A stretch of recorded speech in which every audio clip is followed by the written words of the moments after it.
Hola, soy Raúl Jeremías Soriano Gómez y te invito a escuchar esta explicación. El Evangelio es de Marcos 6, del 1 al 6. En aquel tiempo fue Jesús a su pueblo en compañía de sus discípulos. Cuando llegó el sábado empezó a enseñar en la sinagoga. La multitud que lo oía se preguntaba, asombrada, ¿de dónde saca todo esto? ¿Qué sabiduría es esa que le han enseñado? ¿Y esos milagros de sus manos? ¿No es este el carpintero, el hijo de María, hermano de Santiago y José y Judas y Simón? ¿Y sus hermanas no viven con nosotros aquí? Y esto les resultaba escandaloso. Jesús les decía, no desprecian a un profeta más que en su tierra, entre sus parientes y en su casa. No pudo hacer allí ningún milagro, solo curó a algunos enfermos imponiéndoles las manos, y se extrañó de su falta de fe, y recorría los pueblos de alrededor enseñando. Esta es palabra de Dios, honor y gloria a ti, Señor Jesús. La primera lectura es de Ezequiel capítulo 2, del 2 al 5. En aquellos días, el Espíritu entró en mí, me puso en pie y oí que me decía, hijo de Adán, yo te envío a los israelitas, a un pueblo rebelde que se ha rebelado contra mí. Sus padres y ellos me han ofendido hasta el presente día. También los hijos son testarudos y obstinados. A ellos te envío para que les digas, esto dice el Señor. Ellos te hagan caso o no te hagan caso, pues son un pueblo rebelde, sabrán que hubo un profeta en medio de ellos. Esta es palabra de Dios. Te alabamos, Señor. La segunda lectura es de la carta del apóstol San Pablo a los Corintios, capítulo 12, 7b al 10.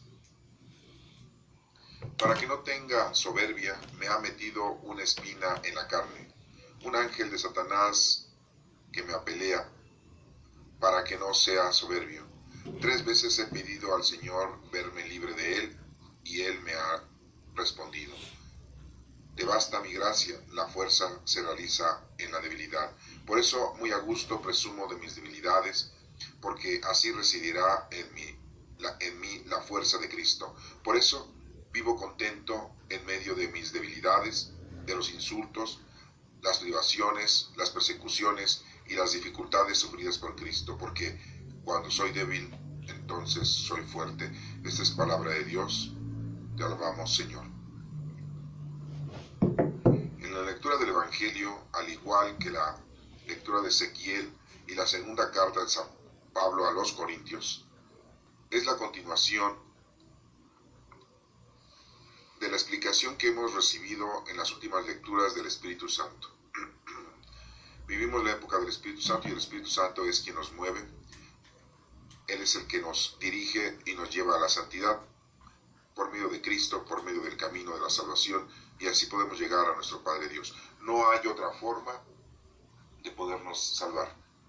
Todo es por medio del Espíritu Santo que nos lleva a Cristo y Cristo nos lleva al Padre. Esa es la forma correcta, explícita, en la que nosotros debemos de ubicarnos para poder hacer las cosas correctamente ante Dios. No podemos estar nosotros tratando de llegar a Dios por otros medios. Tantos medios paganos, tantos medios vanos que existen en la actualidad, con tanta religiosidad, que nos conllevan a la perdición y a la exageración y al mal camino. La única forma de poder llegar a nuestro Padre es por medio de Cristo, guiados por el Espíritu Santo. Y bueno, pues aquí nos está empezando a decir en el Evangelio, según San Marcos, capítulo 6, del 1 al 6, que Jesús en aquel tiempo fue a su pueblo en compañía de sus discípulos. Recuerden que un discípulo es aquel que está aprendiendo. Cuando llegó el sábado, empezó a enseñar en la sinagoga. Vemos cómo entonces nuestro Señor Jesucristo cumple con la ley, con los reglamentos que exige el pueblo judío, en el que tiene que ir a la sinagoga el día sábado, ya que el día sábado se respeta porque es el séptimo día en el cual nuestro Señor, según las Escrituras, descansó. El descansar no quiere decir que estaba sentado, acostado, durmiendo, sino que dejó exactamente un día para que podamos nosotros estar adorándole, comunicándonos plenamente con Él, todo un día. El Señor ese día no tuvo una actividad en la que pudiéramos nosotros decir que estaba ocupado. Todos los demás días, hasta el sexto día que hizo al hombre, Él estuvo laborando, y el séptimo día le dice al hombre que lo dediquemos a la adoración, a la comunicación, a la oración, a la plena conciencia de estar con nuestro Padre Dios. Por eso nos menciona que nuestro Señor Jesucristo aquí, el sábado, empieza a enseñar en la sinagoga. La multitud que lo oía se preguntaba. Toda la gente, cuando escuchó a Jesucristo en ese momento, en ese tiempo, se queda asombrada y hace las siguientes preguntas. ¿De dónde saca todo esto? ¿Qué sabiduría es esa que ha enseñado?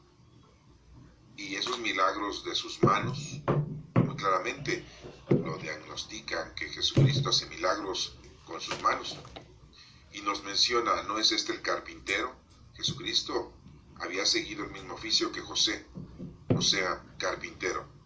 Él era un carpintero. El hijo de María nos menciona, y menciona hermano de Santiago y José y Judas y Simón.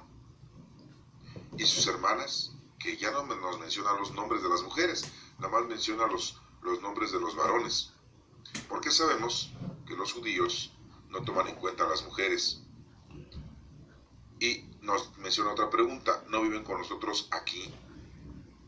Pues sí, todos vivían ahí, todos vivían cerca, en Jerusalén, en Nazaret, y esto les resultaba escandaloso. Entonces la multitud se le hace escandaloso la forma y la prédica de nuestro Señor Jesucristo, pero también a su familia también se le hace escandaloso. ¿Por qué? Porque sabían que Jesucristo era hijo de José y María y había vivido como un carpintero y nunca había predicado como lo había hecho en ese momento y nunca había hecho milagros. Entonces debemos tener nosotros conciencia de que nuestro Señor Jesucristo no empezó su vida pública antes de los 30 años, sino teniendo los 30 años. Cabe mencionar que muchos dicen que nuestro Señor Jesucristo, cuando era niño, ya hacía milagros. Y reitero, eso era falso.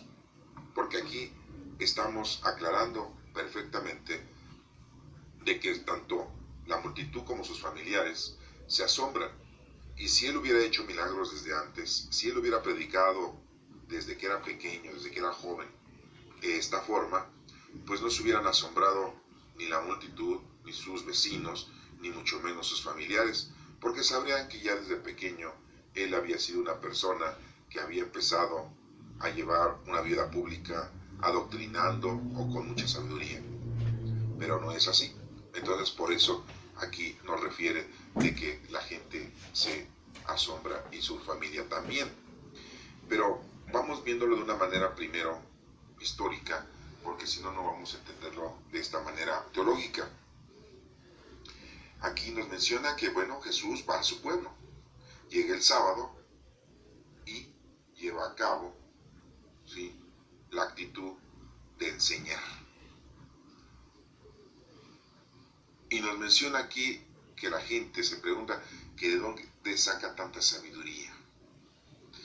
Acuérdense que muchos dicen que nuestro Señor Jesucristo, antes de empezar su vida pública, se había ido que a la India a aprender tanta sabiduría filosófica, tanta sabiduría de hindú. Así dicen muchas hipótesis, muchas leyendas, y que aprendió nuestro Señor Jesucristo el arte y el dominio de la meditación y del conocimiento de la vida. Esas leyendas y teorías son falsas. Pero aquí vemos cómo la gente se sorprende de la sabiduría que tiene nuestro Señor Jesucristo y la forma de enseñar. y se asombra de los milagros que realiza nuestro Señor Jesucristo. Y hace mención de que es hijo del carpintero. Vuelvo a reiterar que nuestro Señor Jesucristo estuvo trabajando de carpintero desde pequeño. Ese era el oficio que le enseñó José. Y muy claramente dice hijo de María. Y después nos menciona hermano de Santiago. Porque sabemos nosotros que José ya había sido una persona casada y que había enviudado y que posteriormente Dios lo había escogido para que cuidara a María. Ya era una persona adulta, una persona mayor de 40 o 50 años, y María era una niña de 14, 15 años. Le dice hermano de Santiago y José. Los hijos de José, el mayor, se dice que se llamaba Santiago. Y después otro hijo se llamaba José, como él, como José el carpintero. Le puso su nombre. Y había otro que se llamaba Judas y otro que se llamaba Simón. Este Judas no tiene nada que ver con Judas Tadeo, no tiene nada que ver con Judas Iscariote, no tiene nada que ver con Judas Tomás, el primo de nuestro Señor Jesucristo. Desafortunadamente los nombres se repiten continuamente y hay gente que pues le pone los nombres y se parecen mucho, como en la actualidad. Habrá alguien, un vecino que se llama Juan, en la familia habrá otro que se llame Juan, y el papá de este chamaco o de este niño también se llama Juan, y el abuelo se llama Juan, y entonces pues la única forma de diferenciarlos en la actualidad es con los apellidos, y si no, con la identificación de que es el abuelo, es el papá, o es el nieto, o es el vecino, o es el amigo, o es el primo. Entonces, es muy difícil muchas veces de poder equiparar la definición exacta de cada una de las personas. Pero en este caso, hablando de que nos menciona que hermano de Santiago, que Jesucristo era hermano de Santiago, sabemos que José pues ya había tenido hijos. Y el hijo mayor de José se llamaba Santiago, que en otras Biblias nos menciona Jacobo, que significa lo mismo. Santiago y Jacobo significan el mismo nombre. Santiago era el hijo mayor de José, el carpintero, pero también tuvo un hijo al que le puso José, y otros dos que le puso Judas y Simón. En la actualidad es muy raro encontrar a alguien que le ponga a su hijo Judas. No sé por qué, y hay mucha vehemencia, o diría yo, mucha concurrencia a ser religioso de Judas Tadeo, pero todas aquellas personas que son muy seguidoras de ese discípulo de nuestro Señor Jesucristo que se llamaba Judas Tadeo, esas personas en la actualidad, cuando tienen hijos, no le ponen Judas a sus hijos. A lo mejor le ponen Tadeo, pero no le ponen Judas. Entonces, veneran tanto a Judas Tadeo, pero no le ponen el nombre de Judas. Y bueno, pues aquí vemos cómo el nombre de Judas también se hace presente en los hijos de José, el carpintero, y que nosotros en la actualidad le decimos que son medios hermanos. Y aquí vemos entonces que también hubo un medio hermano de nuestro Señor Jesucristo que se llamaba Judas y otro que se llamaba Simón. Este Simón no tiene nada que ver con el apóstol Simón Pedro, ni tampoco con el apóstol Simón que tenemos ahí de los 12 discípulos de nuestro Señor Jesucristo. No lo vayamos a confundir. Y dice, y sus hermanas, o sea que no nada más tenía una hermana, sino pues mínimo eran 2 o 3. Entonces vemos que José, el carpintero, José, el padre adoptivo de nuestro Señor Jesucristo, que así le decimos, pues miren, tuvo varios hijos, ¿sí? Mínimo tuvo 6 o 7 hijos, entre mujeres y hombres, ¿verdad? San José, con su primera mujer. Que tú no nos mencionan cómo se llamaba la primera mujer de José, tampoco nos menciona eso. Son datos muy, muy importantes que podíamos haber tenido, pero desafortunadamente no nos los hicieron en conocimiento. Y nos menciona aquí, no viven con nosotros aquí, sí, todos viven cerca, todos viven en una comunidad y vivían ahí. Entonces por eso ellos pues se asombran más de que Jesucristo estuviera hablando de esa manera, con esa sabiduría, y que hiciera milagros con sus manos. Y por eso se les hace escandaloso. Y nos menciona aquí, dice, Jesús les decía, no desprecian a un profeta más que en su tierra, entre sus parientes y en su casa. Lo que vulgarmente decimos que nadie es profeta en su tierra, nadie es profeta en su casa. Y no pudo hacer allí ningún milagro, dice, solo curó a algunos enfermos. Pues ya el curar a algunos enfermos ya era milagro, porque en ese entonces los médicos no tenían la medicina ni los medicamentos que hoy tenemos en la actualidad, ni la forma de curar a las personas. Y pues nuestro Señor Jesucristo nada más les impuso las manos, y ya para eso siento yo que eran muchos milagros. Y se extrañó de su falta de fe de esa gente, de su propia familia, y recorrió a los pueblos alrededor enseñando la palabra de Dios, enseñando la doctrina, para que nosotros tuviéramos conocimiento pleno de Dios, porque al conocer a Dios, pues lo amamos y lo servimos. Bueno, ya entendimos este evangelio de una forma histórica, ya dimos algunos puntos muy importantes porque los vamos a tener que retomar en una forma teológica. ¿Por qué teológica? Porque es un estudio de la ciencia de Dios, y que veamos entonces el mensaje más preciso de lo que el Señor nos está pidiendo que entendamos. Nos menciona desde el inicio que en aquel tiempo fue Jesús a su pueblo en compañía de sus discípulos. Nos está diciendo nuestro Señor que el Espíritu Santo nos guía a nosotros en nuestra propia casa para evangelizar a los míos, a los familiares, a los amigos, a los vecinos, a nuestros propios compatriotas, a nuestros propios compadres. Dice que llegue el sábado. Muchos de nosotros vamos a misa, o el día domingo recurrimos a hacer oración y le damos ese día un poquito más de énfasis en las cosas del Señor. Respetamos más. Y si no es así, hay que hacerlo. Empezó a enseñar en la sinagoga. Como les digo, ir a la misa, ir al templo, estar en reconciliación con el Señor es muy importante. La multitud que lo oía se preguntaba asombrada, ¿de dónde saca todo esto? Esto quiere dar a entender a nosotros que debemos entender que todos y cada uno de los que conocemos a Dios, y cuando empezamos a predicar la palabra o queremos cambiar y sabemos de Él y empezamos a predicar y hacer lo que el Señor nos dice por medio de la fuerza del Espíritu Santo, pues nuestros propios familiares son los primeros que nos van a poner trabas, son los primeros que van a estar en contra de nosotros, son los primeros que no nos van a aceptar. Es natural, aquí lo estamos viendo. Por eso dice que se hacen muchas preguntas de dónde ha sacado de nuestro Señor Jesucristo sabiduría, y nosotros pues no es nuestra sabiduría, sino es lo que dice la Sagrada Escritura, es lo que dice la doctrina de Cristo, la palabra de Dios. Hay gente que tiene el don de poder curar a los enfermos, y para muchos en la actualidad pues esos son milagros. O tienen el don, ¿sí?, de exorcizar, de sacar a los demonios a las personas en la actualidad también. Entonces a la gente se le hace muy escandaloso y extraordinario eso.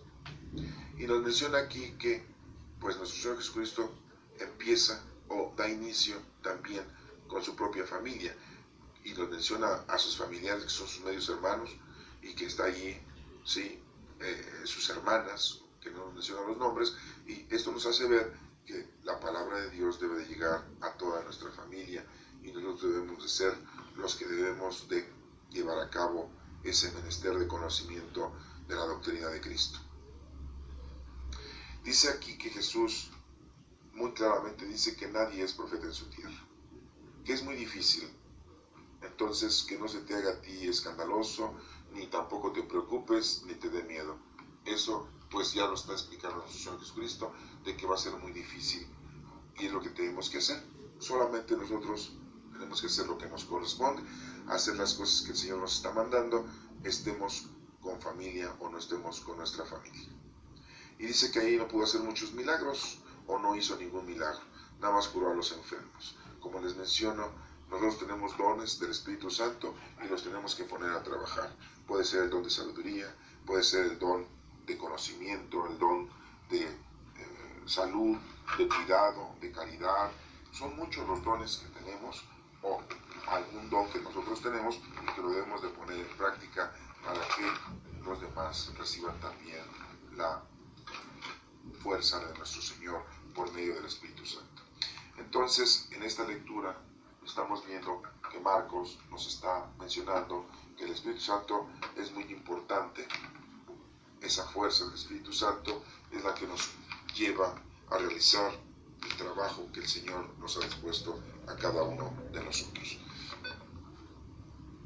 Y bueno, pasemos a la lectura del profeta Ezequiel, en donde nos dice que en aquellos días el Espíritu entró en mí. Se dan cuenta cómo nos menciona plenamente Ezequiel que el Espíritu de Dios entra en él para llevar a cabo la fuerza, el poder de Dios en él, para que haya más conocimiento, más amor, más tenacidad en las cosas del Señor. Entonces debemos de tenerlo nosotros muy en cuenta. Así como a Ezequiel, el Señor nos ha dado el Espíritu Santo desde nuestro bautizo. Me puso en pie. El Espíritu Santo es quien nos guía. Y oí que me decía, hijo de Adán, o sea, descendiente de Adán. O sea, el Espíritu Santo habla con nosotros, nos guía, nos indica qué es lo que tenemos que hacer. Yo te envío a los israelitas, a un pueblo rebelde que se ha rebelado en contra de mí. Entonces nosotros, cuando vamos a predicar, cuando vamos a llevar la palabra de Dios, pues muchos no nos aceptan, no la aceptan la palabra de Dios en su tiempo y en su momento. Los jóvenes porque están jóvenes y porque prefieren vivir una vida, pues, de juventud. Muchos de ellos dicen, en la noche, los fines de semana, se van a fiestas, prefieren ellos a desvelarse, a embriagarse, a divertirse, a andar con los muchachos, con las muchachas, a bailar. Y todos dicen, la noche es joven. Cuando son las 10, 11, 12 de la noche, dicen, la noche es joven. ¿Por qué? Porque todavía faltan 5 o 6 horas para que amanezca. Esa es la vida de los jóvenes y de algunos adultos en la actualidad. No de todos, pero hay algunos que siguen en esas tonterías y no le dan tiempo a nuestro Señor. Entonces, pues son rebeldes.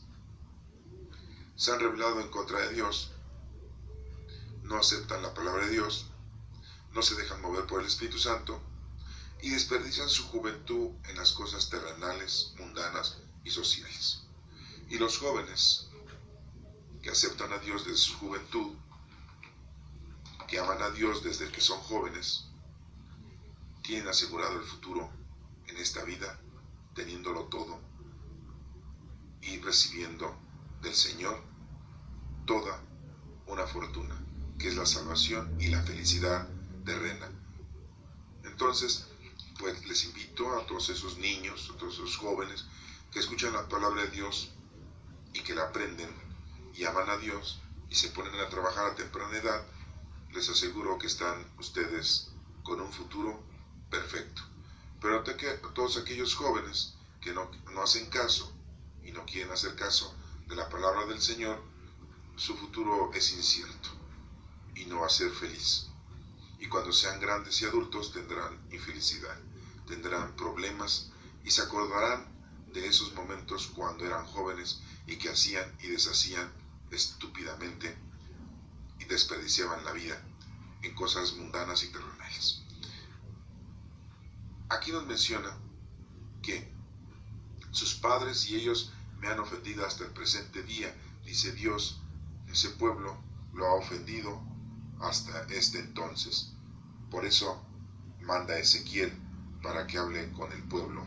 Por eso Dios nos habla a nosotros, porque lo hemos ofendido olvidándonos de Él. También los hijos son testarudos y obstinados. Así les dice la lectura de la palabra de Dios, testarudos y obstinados. Una manera muy decente podríamos nosotros traducir estos dos adjetivos de una manera más perfecta. Nosotros con nuestro idioma mexicano podríamos decir que todos esos son hijos, pues son hijos, ¿verdad? Tan pendientes como tan estupendos, ¿verdad? Y que testarudos y obstinados, pues quedaría así como muy decentemente, ¿verdad? A ellos te envío, dice Dios, y que les digas, esto dice el Señor. Y dice el Señor, pues te hagan caso, no te hagan caso, pues son un pueblo rebelde, ¿verdad?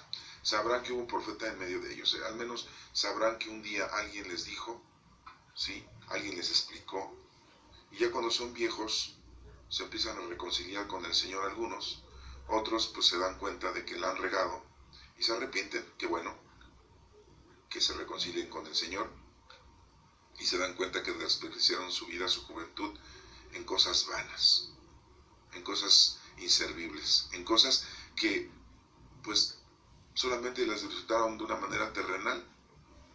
¿Cuántos jóvenes luchan por tener mucho dinero, pero no de una manera lícita, no estudiando y trabajando en algo honrado, sino luego buscan encontrar mucho dinero de una manera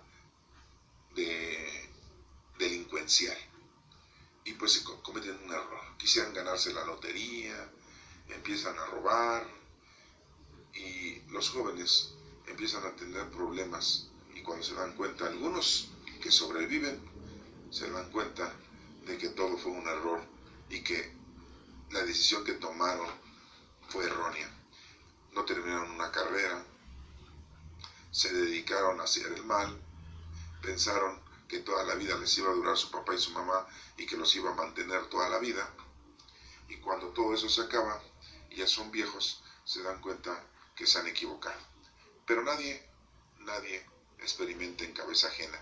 Todos los mensajes o las experiencias que se les puede dar a los jóvenes, pues muchas veces ellos no las entienden o no las quieren entender, y ellos quieren vivir su vida sin aceptar los mensajes y las experiencias de los adultos, y entonces pues sufren cuando ya están viejos y se dan cuenta de las calamidades de lo que sembraron, y entonces empiezan a cosechar. Pero nunca es tarde para arrepentirse y nunca es tarde para ponerse a trabajar. Ya cometieron los errores, ya hicieron una vida nefasta, pues es el momento de cambiar. Acuérdense que el Señor dice que si quieres mirar hacia adelante, quieres caminar hacia adelante, no debes tú de voltear a ver hacia atrás y vivir el día en el que estás hoy, en este preciso momento. No estarte preocupando por el mañana y no estar recordando el pasado. ¿Por qué? Porque tienes que vivir el día como si fuera el último de tu vida, porque no sabes si mañana vas a amanecer. En la lectura de Pablo a los Corintios, la segunda carta, capítulo 12, vemos cómo Pablo también nos hace ver que la fuerza del Espíritu Santo es muy importante. Y nos menciona que para que no tenga soberbia, Dios dice que me ha metido una espina en la carne, un ángel de Satanás que me apalea para que no sea soberbio. ¿Sí? Entonces vemos cómo a veces hacemos de la vida una forma material y mundana y nos volvemos avariciosos, nos volvemos soberbios, ¿sí? Envidiosos. Y aquí dice Pablo que 3 veces he pedido al Señor verme libre de él. 3 veces, el número 3 que es la fuerza, y me ha respondido: te basta mi gracia, que es el Espíritu Santo. La fuerza se realiza en la debilidad. O sea, el Espíritu Santo en ese momento entra en acción. Por eso, muy a gusto, presumo de mis debilidades, dice Pablo. Se da cuenta de que Pablo, al ser débil, al tener al Espíritu Santo, que es la fuerza, pues sale adelante en sus debilidades. Porque así residirá en mí la fuerza de Cristo. La fuerza de Cristo es el Espíritu Santo. Por eso vivo contento en medio de mis debilidades, de los insultos, las privaciones, porque hay que tener privaciones. Muchos de nosotros no queremos privarnos de cosas mundanas y terrenales. Queremos tenerlo todo. Luchamos siempre por tener dinero para comprarnos grandes vestidos, para ir a grandes lugares a comer, a cenar, a almorzar, para ir a grandes paseos, a diferentes lugares, para disfrutar la naturaleza, para disfrutar los lugares turísticos. Queremos tener dinero para grandes coches, grandes lujos. Hay gente que le gustan las alhajas, el oro, la plata, los colguijes, las medallas. Les gustan todo eso. Yo me pregunto, eso basan su felicidad. Eso es su felicidad para ustedes, pues están muy lejos de verdaderamente tener la felicidad que Dios ha dispuesto a cada uno de nosotros, que es una felicidad eterna, que es una felicidad que ya está aquí con nosotros, porque ya tenemos al Espíritu Santo, o sea, el reino de Dios está con nosotros. Y no nos queremos privar de eso, no nos queremos privar ni de nuestros gustos y nuestros deseos, ¿sí? Y aquí Pablo pues dice que vive contento en medio de sus debilidades, que vive contento de los insultos. Imagínense qué bonito es que nos insulten por causa de nuestro Señor Jesucristo, por causa de nuestro Padre Dios, ¿verdad? Porque sabemos que si nos están insultando, pues eso mismo nuestro Señor Jesucristo, y peor, nuestro Señor Jesucristo fue insultado. Y le da gusto en las privaciones. Se priva San Pablo. San Pablo era una persona inteligente, era una persona con nacionalidad ya romana, tenía dinero, era una personalidad, y aún así, siendo una persona de esa índole, pues no le importó vivir sencillo y humilde, ofrecer su vida, sus últimos años de su vida, vivirla de una manera sencilla y predicando la palabra de Dios. ¿Quién hace eso en nuestra actualidad? Ahorita tú estás escuchando esto, lo estás entendiendo, pero te apuesto que el día de mañana o al rato tú vas a seguir en lo mismo, en tus cosas mundanas y materiales. No te va a interesar esto, no te vas a dejar mover por el Espíritu Santo. Tú vas a seguir tu vida cotidiana. Esperemos que no. Esperemos que recapacites y que ya cambies y dejes ese hombre viejo y veas a ser un hombre de bien y un hombre nuevo. Pero es muy difícil, ¿eh? Recuerdan al joven rico, no pudo dejar su riqueza, ¿sí? Y aquí pues Pablo dice que él está contento de sus debilidades, de los insultos, de las privaciones, de las persecuciones, porque lo perseguían a Pablo. En la actualidad, bueno, pues nosotros a lo mejor no nos persiguen, pero sí nuestra familia a lo mejor nos persigue. ¿Cuántas veces en la casa, en la familia, sí, somos mal vistos? Porque vamos a misa, porque nos confesamos, porque comulgamos, porque predicamos la palabra de Dios, porque rezamos el rosario, porque hacemos horas litúrgicas. Nos critica la familia. Y hay siempre alguien o varios en la familia que están en desacuerdo de que en la casa hagamos el rosario en familia, de que en la casa hagamos una hora litúrgica, de que en la casa hagamos un centro de oración, un centro de estudio. Y la gente se molesta. ¿Por qué? Porque quieren ellos poner música, porque quieren ellos estar con sus amigos, disfrutando en la sala, en el comedor, en el patio. Y les molesta que día a día o cada 8 días se lleve a cabo la palabra de Dios en casa. Y hay familiares que están molestos, que se ponen en rebeldía y se enojan y hasta protestan de una manera agresiva con sus propios familiares, el papá, con la mamá, con el hermano, con el hijo, con la hija, etcétera, con el abuelo y la abuela, ¿no? Y pues es que es así, nadie es profeta en su tierra. Lo vimos en la lectura de Marcos con nuestro Señor Jesucristo y sus propios hermanos y familiares. Bueno, Pablo dice que él vive contento y las dificultades sufridas por Cristo. Pablo vive contento, pues nosotros también debemos estar contentos. Cuando soy débil, entonces soy fuerte. ¿Por qué? Porque el Espíritu Santo es el que nos guía, Él es el que nos lleva ante nuestro Padre Dios. Esas 3 lecturas que hemos ahora analizado, la de Ezequiel, la de Pablo a los Corintios, y vemos cómo en el Evangelio de Marcos, cuando nuestro Jesucristo fue a la sinagoga a enseñar y que pues tanto la multitud y sus familiares estaban en contra de él y no aceptaban la fuerza del Espíritu Santo, porque Jesucristo les dice que pues, se extraña de que tengan poca fe, ¿sí? Entonces estas 3 lecturas nos está hablando de que el Espíritu Santo es el que actúa. Tú no te debes de preocupar, tú no te debes de poner nervioso ni tener miedo. Vive con Dios. El Espíritu Santo hoy en día es el que reina en nosotros. El Espíritu Santo te guía, es la luz. Y si desde temprana edad, si el que está escuchando esta lectura es un joven, es un niño, pues el día de mañana, como se los he reiterado, tendrán la benevolencia de nuestro Padre Dios y estarán llenos de alegría y de satisfacción y de felicidad, porque desde temprana edad empezaron ustedes a trabajar en las cosas de Dios. Y si los que están escuchando esto pues ya son viejos, ya son adultos, pues nunca es tarde para que empieces, para que recapacites y para que te reconcilies con Dios. Primero tú, y así le puedas tú dar algo a los demás, empezando desde tu familia. ¿Que te va a costar trabajo? Pues sí. ¿Por qué? Porque te van a criticar. ¿Vas a tener dificultades? Pues sí. Pero todo es por obra del Espíritu Santo, no es va a ser obra tuya, y el Espíritu Santo es el que te va a decir qué es lo que tienes que hacer, cómo debes de hablar, cuándo debes de callar, cómo debes de actuar, para que puedas llevar la palabra de Dios a los demás. ¿Qué dice el Salmo número 122? El Salmo 122 dice: nuestros ojos están en el Señor, esperando su misericordia. Pues es lo que hacemos. En nadie más vamos a confiar. Acuérdense, hacemos a un lado todas esas pequeñas confianzas que le tenemos a los ángeles, a los arcángeles, que son 4, a nuestra Santísima Madre, a todos los santos, porque confiamos mucho, y al único que debemos de confiarle es a nuestros padres. Dios dice: nuestros ojos están en el Señor, esperando su misericordia. A ti levanto mis ojos, a ti que habitas en el cielo.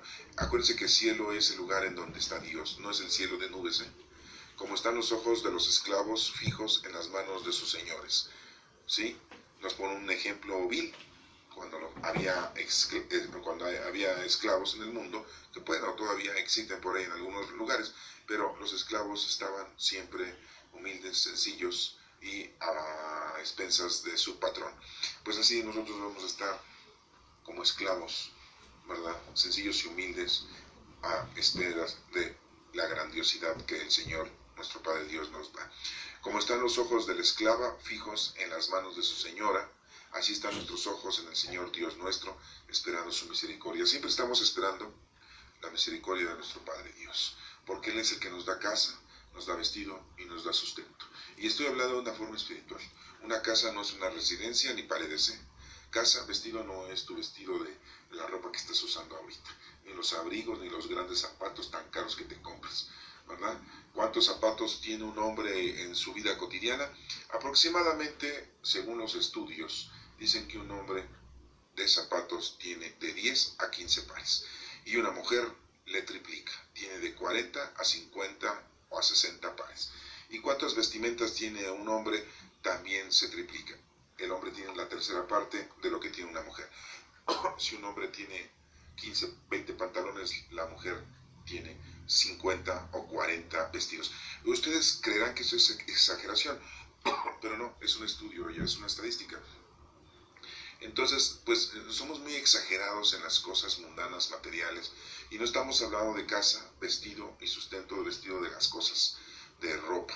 Y sustento no estamos hablando del dinero ni de la comida. Estamos hablando de una forma espiritual. El decir casa, el Señor nos da casa, todos los días nos da casa, que es nuestro cuerpo. Acuérdense que la casa somos templos del Espíritu Santo. Entonces, si el día de hoy el Señor nos volvió a dar la oportunidad de estar vivos, es para conocerlo, amarlo y servirlo y adorarlo y decirle: gracias, Señor. Gracias porque hoy estoy aquí, porque estoy consciente con mis 5 sentidos y te puedo adorar eternamente. Nos dio una casa, un cuerpo más, un día más. ¿Cuál es el vestido? ¿Sí? Si estamos hablando que la casa es el cuerpo, el vestido es lo que nos envuelve del conocimiento de los dones del Espíritu Santo. El vestido nos llena de conocimiento, de sabiduría, todos los dones del Espíritu Santo. Ese es el vestido. Entonces hablamos de casa, ¿sí? Somos templos del Espíritu Santo, ¿sí? El sustento, ¿sí? La casa, el vestido, que son los dones, y el sustento, que es el alimento. Pero es la oración, la comunión, la confesión, las obras de caridad espirituales y corporales, las acciones divinas que dejamos que el Señor haga por medio de nuestras manos, de nuestros sentidos, para los demás, para el prójimo. Eso es casa, vestido y sustento. Nos dice aquí: misericordia, Señor, misericordia. Le pedimos al Señor misericordia, que estamos saciados de desprecios. Nuestra alma está saciada. El sarcasmo de los satisfechos, del desprecio de los orgullosos. Nosotros debemos de ser agradecidos con nuestro Padre Dios. Nuestra alma está saciada, pero del Espíritu Santo. Entonces vemos que este Salmo 122 nos dice que nuestros ojos están en el Señor esperando su misericordia. Recuerden, vivimos la época del Espíritu Santo. El Espíritu Santo es el que habita en nosotros y igual el mundo entero para nosotros sacramentalmente está desde nuestro bautismo. Son muchos los dones. ¿Qué don tienes tú? Debes de saber qué don tienes y ese don lo tienes que poner a trabajar en nombre de Dios y ese es tu trabajo. Olvídate ya de las cosas materiales, olvídate ya de las cosas mundanas, de las cosas sociales. Vive una vida cerca del Señor, sencilla, humilde, en oración. Pídele perdón a Dios, acércate al Señor cuanto antes. No esperes que llegue la muerte y que no te dé la oportunidad de pedirle perdón a Dios por todas las estupideces que has cometido durante tus últimos años. No importa si eres un niño, no importa si eres un joven, porque no sabemos si el día de mañana vas a ser un joven, si el día de mañana vas a ser un adulto. Y si eres un adulto, no sabemos si vas a ser un anciano. Es posible que este día, esta noche, sea la última de nosotros y por lo tanto, digámosle al Señor, como las palabras que nuestro Señor Jesucristo nos enseñó en la cruz: en tus manos encomiendo mi espíritu.